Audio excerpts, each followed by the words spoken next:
जय हिंद दोस्तों, स्वागत है आप सभी का आज की एक नई वीडियो में। दोस्तों, यदि आप सभी का भी बोर्ड एग्जाम होने वाला है तो आज की वीडियो आपके लिए सबसे ज़्यादा इंपॉर्टेंट है, क्योंकि आज की इस वीडियो में आप सभी के सामने ज्योति जवाहर खंड काव्य से बनने वाले सभी महत्वपूर्ण प्रश्न लेकर के आ चुका हूँ। ये खंड काव्य बहुत ही ज़्यादा महत्वपूर्ण है दोस्तों, और आज की इस वीडियो में हम इससे जितने भी प्रश्न बनते हैं सबको अच्छे से ख़त्म करेंगे। पहले हम इस खंड काव्य के बारे में जानेंगे, फिर इस खंड काव्य का सारांश समझेंगे। उसके बाद इस खंड काव्य के नायक अर्थात जवाहरलाल नेहरू जी का चरित्र चित्रण भी देखने वाले हैं, क्योंकि बस यही क्वेश्चन बनेंगे दोस्तों। या तो आपसे सारांश पूछ लिया जाएगा या फिर नायक का चरित्र चित्रण पूछ लिया जाएगा। तो दोनों को आज की इस वीडियो में हम खत्म कर देंगे ताकि हमारे पूरे के पूरे 3 अंक एकदम कन्फर्म हो जाएं। तो चलिए आज की इस वीडियो की शुरुआत करते हैं, और पहले हम इस खंड काव्य का सारांश समझते हैं, उसके बाद फिर हम चरित्र चित्रण देखेंगे। तो ऐसे ही आपको हेडिंग एग्जाम में डाल देना है ज्योति जवाहर खंड काव्य, लेकिन भाई लाल स्केच या लाल पेन का यूज बिल्कुल भी नहीं करना है, एकदम वर्जित है, मैं आपको बता दे रहा हूँ। उसके बाद अगर प्रश्न ऐसे पूछता है कि ज्योति जवाहर खंड काव्य का सारांश लिखिए, या फिर ज्योति जवाहर खंड काव्य की कथा वस्तु लिखिए, या फिर ज्योति जवाहर खंड काव्य का कथानक लिखिए, तो तीनों ही प्रश्नों का सेम यही जवाब आपको देना है। ठीक है, अब यहाँ पर सारांश हेडिंग डाल देंगे और लिखना शुरू करेंगे। श्री देवी प्रसाद शुक्ल द्वारा रचित ज्योति जवाहर खंड काव्य पंडित जवाहरलाल नेहरू के जीवन से संबंधित है। भाई किसने लिखा है इसको? देवी प्रसाद शुक्ल, इनके द्वारा रचा गया ज्योति जवाहर खंड काव्य जवाहरलाल नेहरू के जीवन से संबंधित है। अब पंडित जवाहरलाल नेहरू को अलग अलग राज्यों से मिलने वाले प्रेम और सम्मान को लेखक ने एक ही सर्ग में संकलित कर दिया है। यानी कि जवाहरलाल नेहरू जी को जहाँ जहाँ पे जिस जिस राज्य में जैसे जैसे सम्मान मिलता था उसका संकलन इस खंड काव्य में कवि ने कर दिया है। ठीक है, अब जिसका राज्यवार सारांश इस प्रकार है, यानी किस राज्य में उनको कैसा सम्मान दिया जाता था, इस सब का राज्य बाई राज्य वर्णन इस खंड काव्य में किया गया है। तो पहले हम महाराष्ट्र के बारे में पढ़ेंगे।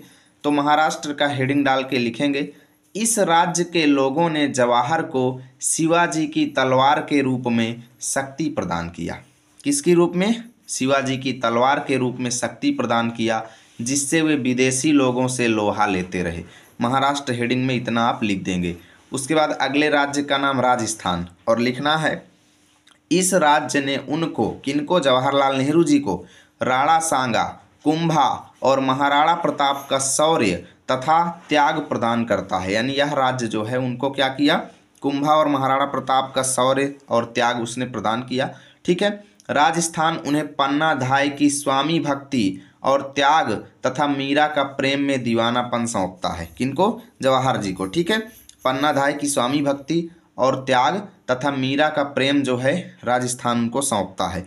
उसके बाद अगली हेडिंग डालेंगे सतपुड़ा, और लिखेंगे कालिदास की भावुकता, कुमारिल भट्ट की प्रतिभा तथा अकबर से लड़ने वाली चांद बीबी जैसी महान विभूतियों को सतपुड़ा अपने हृदय में धारण किए हुए है तथा इनकी समस्त विशेषताएं वह जवाहर को प्रदान करता है। किनकी विशेषताएं? कालिदास की भावुकता, कुमारिल भट्ट की प्रतिभा तथा अकबर से लड़ने वाली चांद बीबी, इन सब की विशेषता जो है वह जवाहर को सौंपता है। कौन? सतपुड़ा।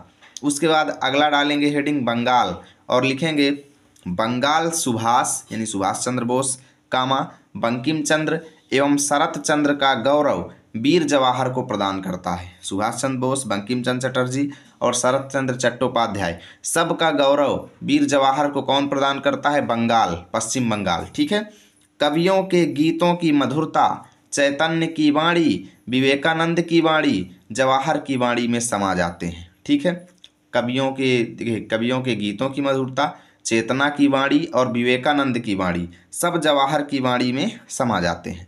चलते हैं अगले पेज में। अब आपको अगली हेडिंग बनाना है असम, और असम हेडिंग में लिखेंगे असम अपने जंगलों, पर्वतों और नदियों की प्राकृतिक शोभा से जवाहर के तन मन को सुगंधित कर देता है। ठीक है, अब देखिए इन राज्यों के क्रम को याद करने के लिए आप ये कोड याद कर सकते हैं, MRS BABU PKKD। ठीक है, मिस्टर्स बाबू पकड़, इस ट्रिक से आप इनको याद कर सकते हैं। महाराष्ट्र, राजस्थान और यस से क्या है? तो यस से सतपुड़ा है। ठीक है, सतपुड़ा, बंगाल, असम, बिहार, उत्तर प्रदेश, ऐसे ही सारे राज्य आप। ठीक है, पी से हो जाएगा पंजाब, के से कश्मीर, के से कुरुक्षेत्र और डी से दिल्ली। मिस्टर्स बाबू पकड़, इससे आप इन सभी राज्यों के क्रम को याद कर सकते हैं। अब असम राज्य में हम लिखेंगे कि असम अपने जंगलों, पर्वतों और नदियों की प्राकृतिक शोभा से जवाहर के तन मन को सुगंधित कर देता है। बिहार हेडिंग में लिखेंगे बिहार में हुई प्रमुख घटनाएं जैसे गौतम बुद्ध की जीवन शैली, समुद्रगुप्त की यशोगाथा, चंद्रगुप्त की वीरता आदि सभी जवाहर को पवित्र कर देती हैं। उत्तर प्रदेश में लिखेंगे राम और कृष्ण का जन्म, तुलसी जैसे महान कवियों की कथा, कबीर और सूरदास के पद जवाहर को मनमोहित करते हैं। ठीक है। पंजाब हेडिंग में लिखेंगे सिकंदर को स्वाभिमान का पाठ पढ़ाने वाले राजा पोरस का पौरुष, सिंधु घाटी की सभ्यता, गुरु नानक की वाणी आदि सब कुछ पंजाब वीर जवाहर को सौंप देता है। ठीक है। कश्मीर हेडिंग में लिखेंगे कश्मीर का सौंदर्य नेहरू जी को आकर्षित करता है तथा उन पर फूलों की वर्षा करता है। कुरुक्षेत्र हेडिंग में लिखेंगे कुरुक्षेत्र नेहरू जी को अर्जुन की संज्ञा से विभूषित करता है तथा अर्जुन से दुर्योधन जैसे पापी को समाप्त करने का आदेश देता है। ठीक है। दिल्ली हेडिंग में लिखेंगे दिल्ली जवाहर को मोहम्मद गौरी, चंगेज खां, तैमूर लंग आदि की कहानियों को याद दिलाती है। ठीक है। इस प्रकार संपूर्ण राष्ट्र जो है यानी पूरा भारत देश जो है जवाहर की सेवा में तत्पर है। तो इस तरीके से आपको ज्योति जवाहर खंड काव्य का सारांश लिखना है। अब इसके बाद हम जवाहरलाल नेहरू जी का चरित्र चित्रण भी देख लेते हैं। चलिए दोस्तों, अब देखते हैं कि जवाहरलाल नेहरू का चरित्र चित्रण कैसे लिखेंगे। ठीक है। तो सबसे पहले आपको ये हेडिंग बना लेना है जवाहरलाल नेहरू का चरित्र चित्रण। उसके बाद लिखना शुरू करेंगे ज्योति जवाहर खंड काव्य के आधार पर पंडित जवाहरलाल नेहरू की चारित्रिक विशेषताएं इस प्रकार हैं। ठीक है। चारित्रिक विशेषताएं मतलब चरित्र चित्रण इस प्रकार है। पहली हेडिंग डालेंगे राजनीतिज्ञ और लिखेंगे नेहरू जी महान राजनीतिज्ञ हैं। उन्हें देश को अच्छी तरह से संचालित करने का महान अनुभव है।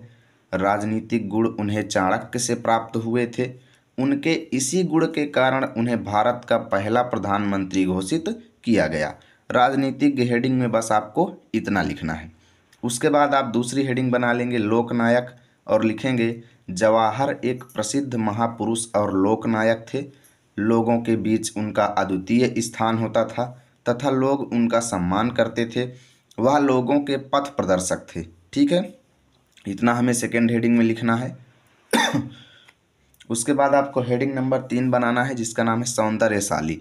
सौंदर्यशाली हेडिंग में लिखेंगे जवाहर एक सौंदर्यशाली पुरुष थे। सौंदर्य के साथ साथ उनका आचरण भी बहुत अच्छा था। वे हमेशा बड़ों का सम्मान करते थे तथा सभी के साथ विनम्रता का व्यवहार करते थे। ठीक है। एकदम सरल शब्दों में आपको ऐसे ही बना बना करके लिखना है दोस्तों।